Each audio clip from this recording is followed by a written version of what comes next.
तो सनी हुई पट्टियां, ये किसका खून है? और ये कांच की बोतल कैसी है?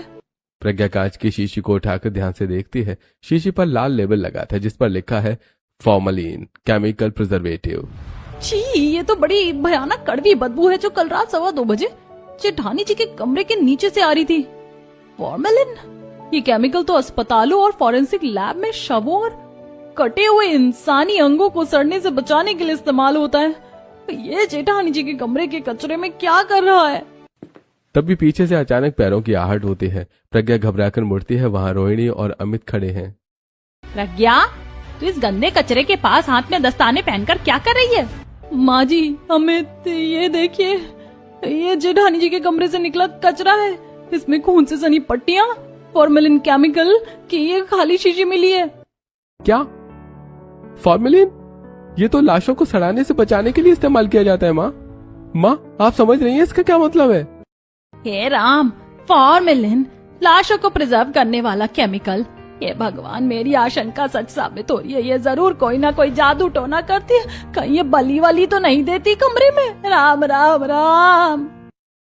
माँ, 4 महीने से भैया का कोई फोन नहीं आया और ये भाभी हर हफ्ते रात के 2:15 बजे गुप्त पार्सल मंगवाती हैं। कहीं उस पार्सल में ये कोई गलत चीज तो नहीं मंगा रही या जादू टोना का सामान, ताकि लोगों की बलि के नाम पर कत्ल करके लाश को प्रिजर्व कर रही हैं ताकि हवेली में बदबू ना आए। अमित, ये आप क्या कर रहे हैं? शरीर के टुकड़े। क्या कोई औरत इतनी खौफनाक हो सकती है? हो सकती है प्रज्ञा। ये उल्टा कोई टोना टोटका या बलि देने जैसा खौफनाक काम कर रही है। इसने जरूर कोई गड़बड़ घोटाला किया है।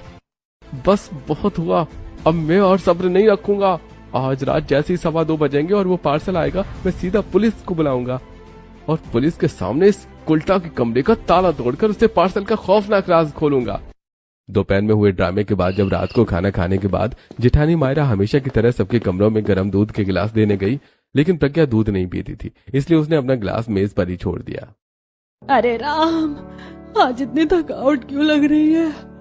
आंखें अपने आप बंद हुई जा रही हैं। लगता है मौसम खराब होने की वजह से शरीर टूट रहा है। हाँ माँ, मुझे भी बहुत तेज नींद आ रही है। प्रज्ञा,